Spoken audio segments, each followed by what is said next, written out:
Hello everybody, SK commerce classes या YouTube channel मध्ये आपणा सर्वांचं स्वागत. TYBCom advance accounting. मित्रांनो, या ठिकाणी आपल्याला दिसतंय insurance claim part 3. Insurance claim या टॉपिक वरती MCQ चा हा माझा तिसरा व्हिडिओ आहे. म्हणजे ऑब्विसली तुम्हाला या चॅनलवर इन्शुरन्स क्लेमचे यापूर्वीही 2 पार्ट मी टाकलेले आहेत. अतिशय सुंदर असा टॉपिक आहे. जास्तीत जास्त MCQ या टॉपिक वर येण्याच्या शक्यता आहेत. ऑनलाईन एक्झाम साठी मुलांना परीक्षेची तयारी करता यावी यासाठी या उद्देशाने हे व्हिडिओ बनवलेले आहेत. परीक्षेसाठी अतिशय उपयुक्त व्हिडिओ आहेत. तुम्ही पूर्ण व्हिडिओ पहा.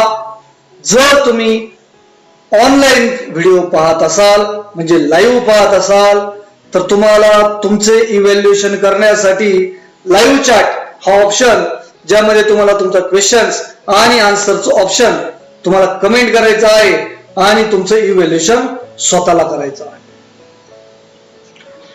या चॅनलवर अशा पद्धतीचे खूप सारे व्हिडिओज अवेलेबल आहेत. चॅनल सबस्क्राईब करा आणि हे व्हिडिओ तुमच्या मित्रांनाही शेअर करा.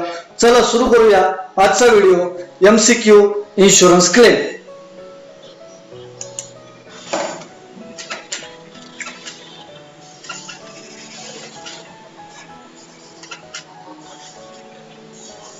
SK commerce classes Sangamner, TYBCom advance accounting Savitribai Phule Pune university. या व्हिडिओ मध्ये पाहणार आहोत आपण multiple choice questions insurance claim accounts या टॉपिक वर आधारित. मित्रांनो, as I told you, this is a part 3 of this topic. या टॉपिक वर यापूर्वी 2 व्हिडिओ आहेत. डिस्क्रिप्शन मध्ये तुम्हाला त्याच्या लिंक मिळतील, ते पहा. क्वेश्चन नंबर फर्स्ट आहे, loss of profit policy is also known as dash dash. Loss of profit पॉलिसीला आणखी दुसरं नाव काय आहे? Loss of fix asset, consequential loss policy, loss of stock policy, life insurance policy. मित्रांनो, लॉस ऑफ प्रॉफिट पॉलिसीचं काय नाव आहे हे तुम्हाला लाईव्ह चॅट मध्ये कमेंट करायचं आहे. Option A, option B, option C आणि ऑप्शन डी यापैकी कोणता तरी एक. आणि ऑप्शन लिहायच्या अगोदर प्रश्नाचा क्रमांक टाकायचा आहे. या ठिकाणी उत्तर आहे option B, consequential loss policy. Yes, it is the right answer. Next question, salvage stock means. Salvage म्हणजे ज्या वेळेला आग लागली असेल किंवा काही नुकसान झालं असेल, त्यातून जो वाचलेला माल असतो त्याला आपण साल्वेज म्हणतो. काय काय पर्याय आहेत पाहूया. Stock save from fire, total stock, insurance claim आणि डिस्ट्रॉइड स्टॉक. तर साल्वेजला काय म्हणतात मी तुम्हाला सांगितलं. जो वाचलेला आहे त्याला साल्वेज म्हणतात. मग या ठिकाणी काय ऑप्शन येईल? Yes, very good. Option A, stock save from fire is the correct answer. Yes, it is answer. Next question, expected sales during indemnity period over actual sales is known as dash dash. पहा, या topic मध्ये आपण ज्या नवीन नवीन concept शिकलेला आहोत, तुमचा जो actual cells आहे, जर ही घटना घडली असेल तर तुमचा सेल कंपॅरेटिव्हली कमी झालेला असतो. आणि हा कमी झालेला सेल्स जर घटना घडली नसती तर तो सेल किती असला असता, म्हणजे आपण त्याचा काही अंदाज करतो. मग त्या अंदाजापेक्षा किती सेल कमी झाला त्याला काय म्हणतात, असा पर्याय प्रश्न आहे. ऑप्शन पाहूया.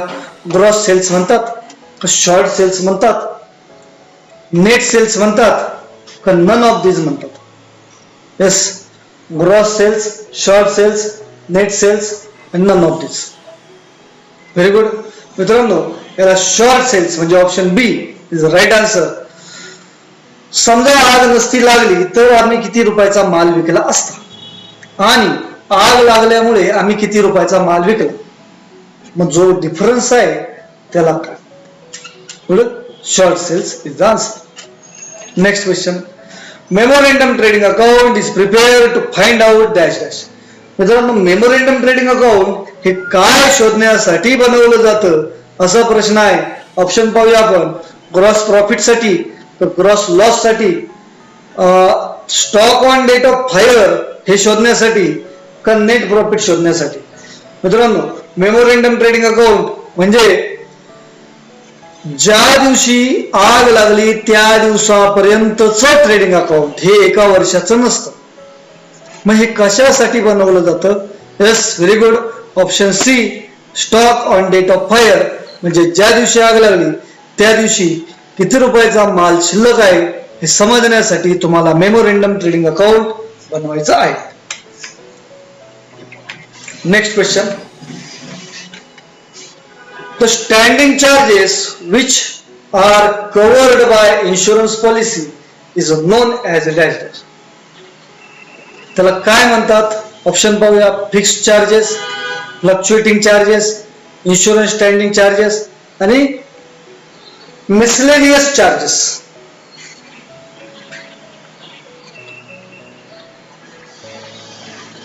जे स्टँडिंग चार्जेस आहे त्या स्टँडिंग चार्जेसला काय म्हटलं जातं?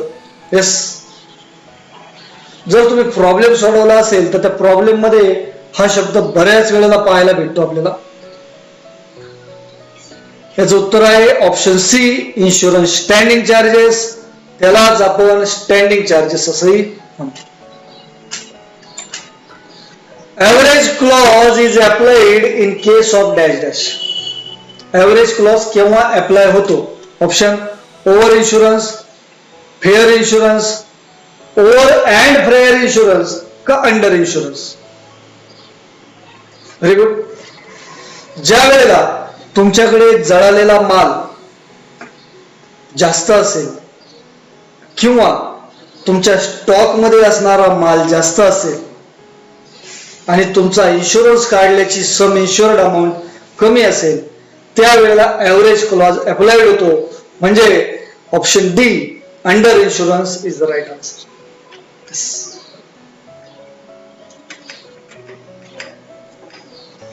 The period during which business activities are disorganized, resulting lower sales, is known as. त्याला काय म्हणतात? जर आपण कमी माल विकला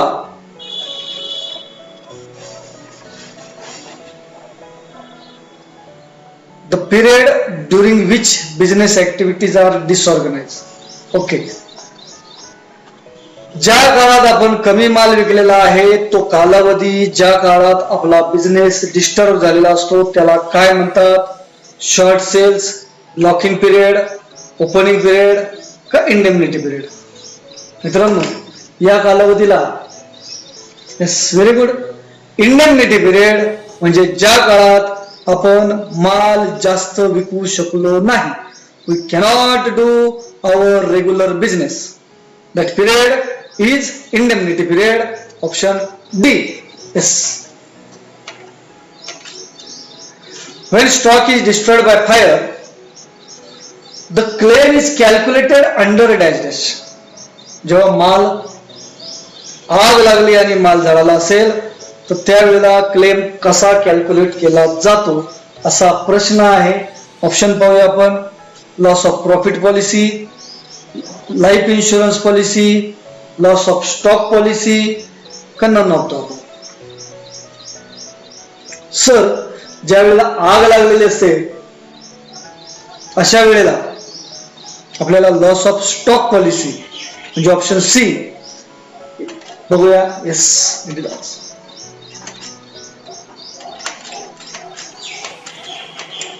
memorandum trading account is prepared for dash dash.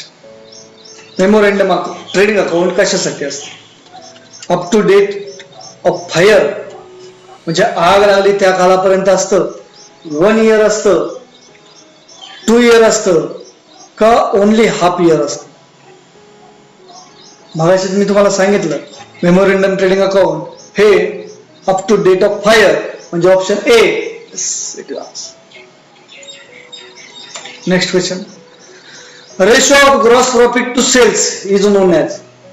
Gross profit आणि सेल्स यांचा रेशो त्याला काय म्हणतात? इंडेमनिटी रेशो म्हणतात, व्हेलोसिटी रेशो म्हणतात, करंट रेशो म्हणतात का ग्रॉस प्रॉफिट रेशो म्हणतात? येस, ग्रॉस प्रॉफिट भागिले सेल्स गुणिले 100 हा आहे आपला ग्रॉस प्रॉफिट रेशो, म्हणजे option D will be right answer here. Yes. Next question. बरेच प्रश्न वाक्यरचना बदलून बदलून येतात, आन्सर्स तेच असतात, अर्थही तोच असतो, पण वाक्य स्ट्रक्चर बदललेले असते. The fixed expenses which are incurred irrespective of the reduction in turnover are called as dash. असे कोणते फिक्स एक्सपेन्स आहे जे irrespective of reduction in turnover, त्यांना काय म्हणतात? ऑप्शन पाहूया. कॉन्टिंजंट चार्जेस म्हणतात, फ्लक्च्युएटिंग चार्जेस म्हणतात, स्टँडिंग चार्जेस म्हणतात का ऑल द अबव असं? मित्रांनो, फिक्स एक्सपेन्स आहे, कॉन्टिंजंट आणि फ्लक्च्युएटिंग तर येणारच नाही, आणि ऑल ऑफ द अबव सवालच राहत नाही. म्हणजे definite answer standing charges. Is it answer? It answer. Okay. Next question. Which of the following is uninsured standing charges? खालीलपैकी कोणता अनइन्शुअर्ड स्टँडिंग चार्जेस आहे? ऑप्शन पाहूया. Wages of unskilled workers, salary of permanent staff, rent, rates and taxes आणि all the above. Sir, यापैकी कोणता नेमका standing charge आहे? Good answer, wages of unskilled workers, म्हणजे option A. Yes, it is answer. Next question पाहूया.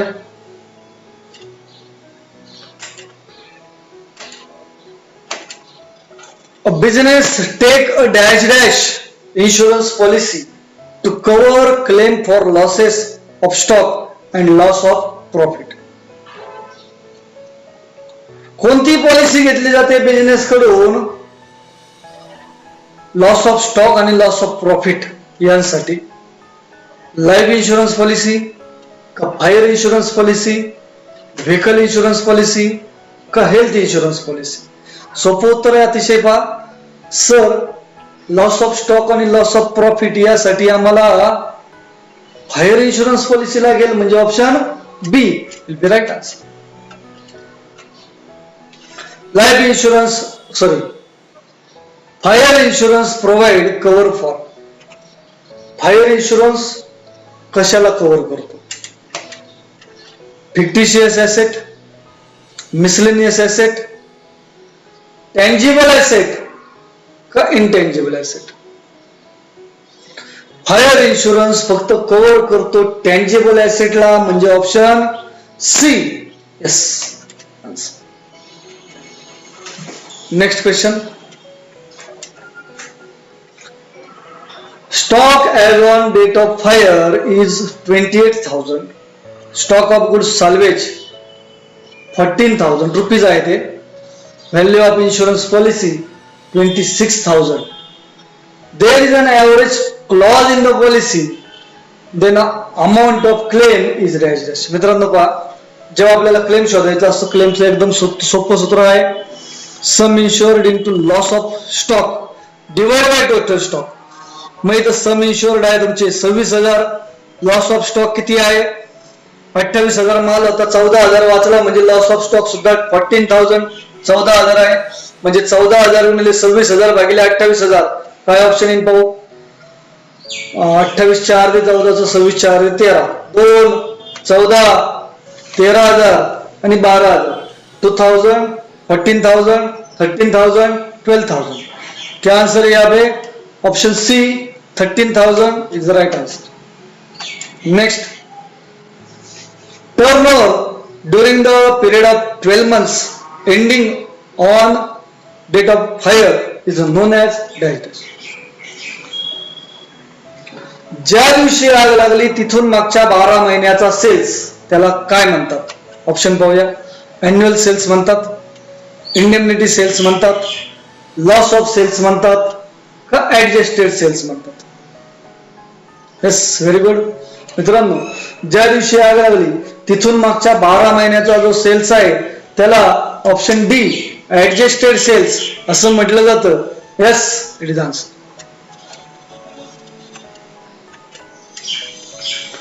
The turnover for the period corresponding with the indemnity period during the preceding accounting year is called as dash dash. म्हणजे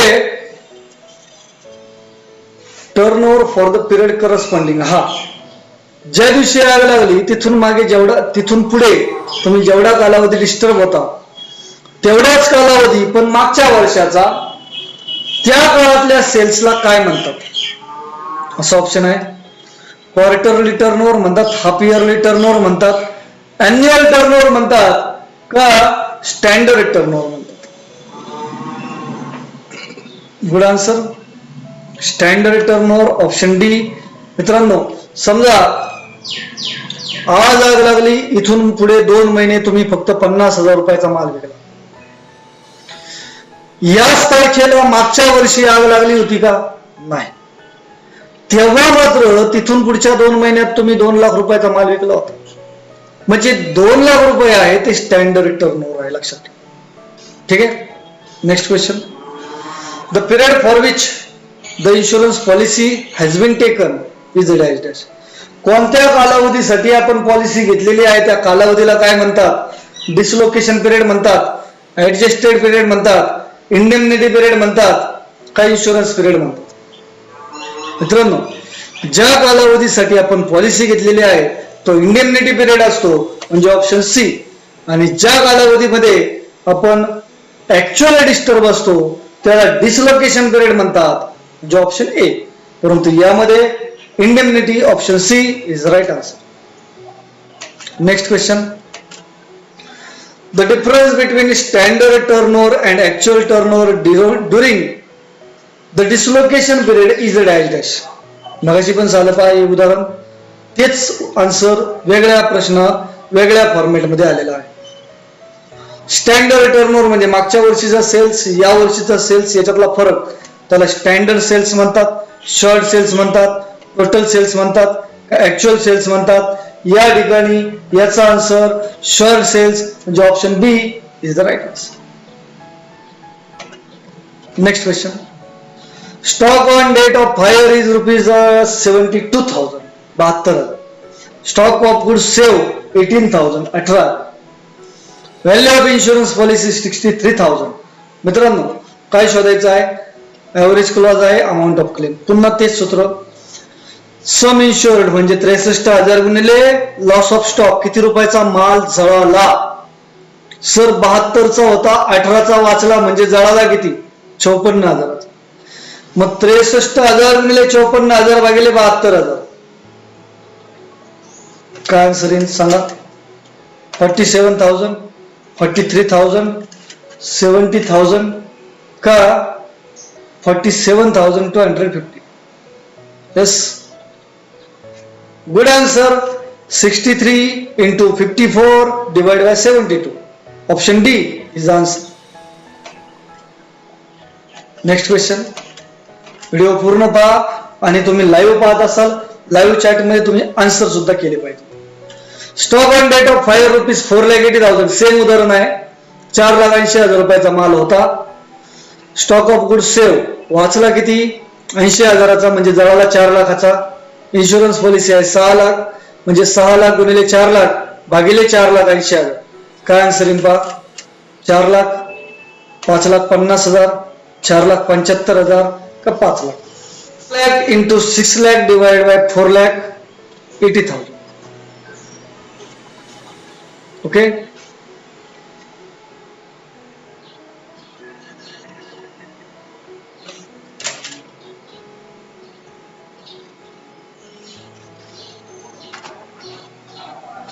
सूत्रानुसार इथे उत्तर 5 लाख आहे. पण माझ्या विद्यार्थ्यांना एक शंका आहे, सर माल होता 4,80,000चा, 5 लाख रुपये कसे काय claim?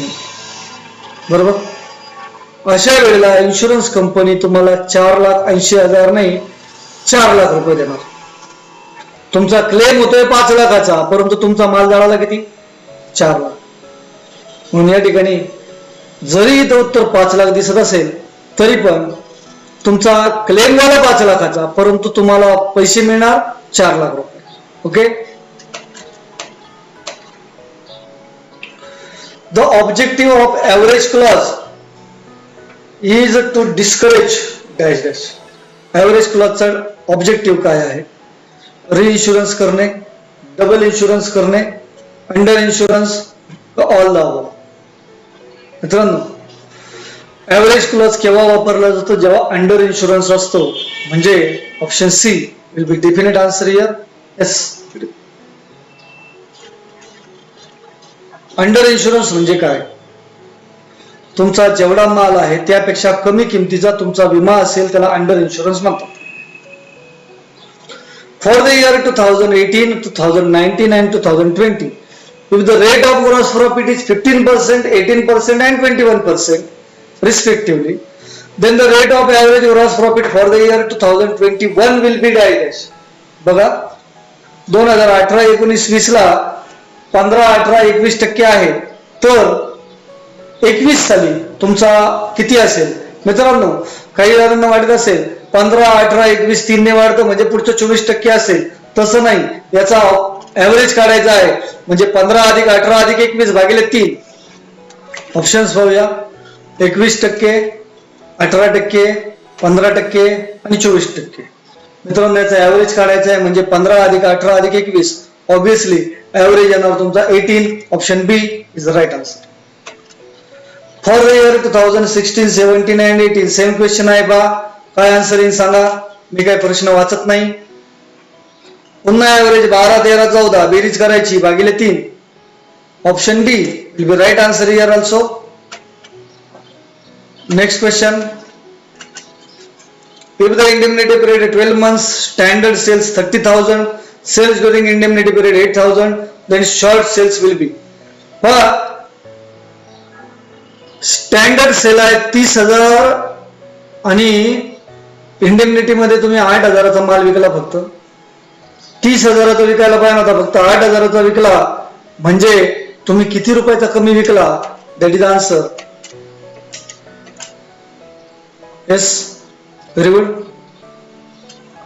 Option D will be right answer, 22,000. Next question. Standard sales 50,000, पुन्हा तेच आहे. अपवर्ड ट्रेंड आहे 5,000, म्हणजे 5,000 वाढणार होता. म्हणजे स्टँडर्ड सेल्स आपल्याला 55,000 घ्यायचा होता. ऍक्च्युअल सेल्स आहे 15,000, म्हणजे 55,000चा पाहिजे होता, 15,000चा झाला. मग डिफरन्स किती? तुम्हीच सांगा answer.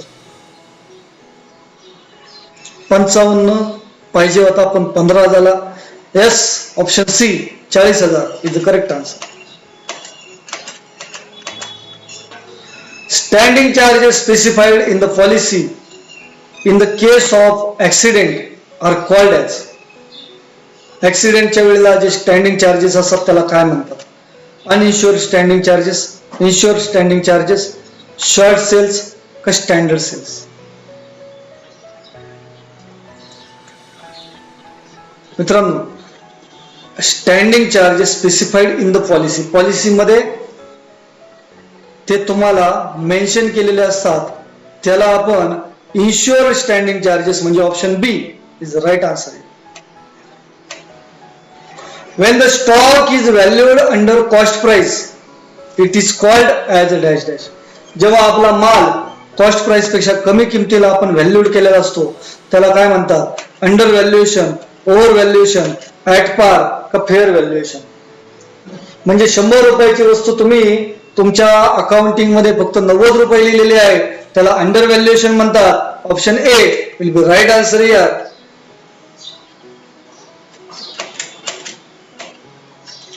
Under loss of profit method for calculating gross claim, how much will be saving in insured standing charges?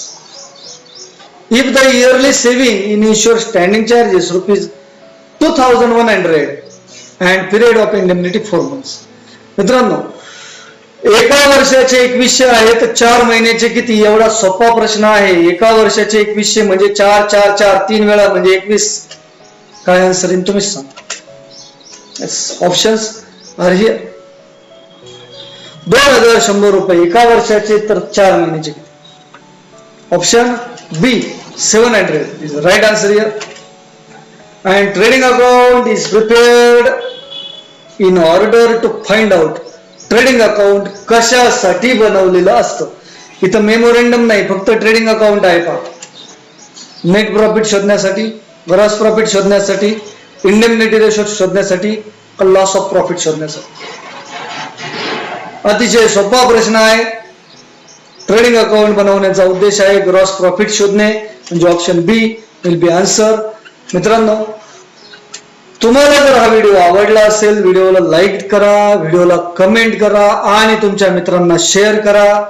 तुम्ही जर या चॅनलवर नवीन असाल तर please subscribe the channel, then will you get the notification of all incoming new videos. Okay, share this video to your friends also. Thank you very much for watching this video. Best of luck for your exam.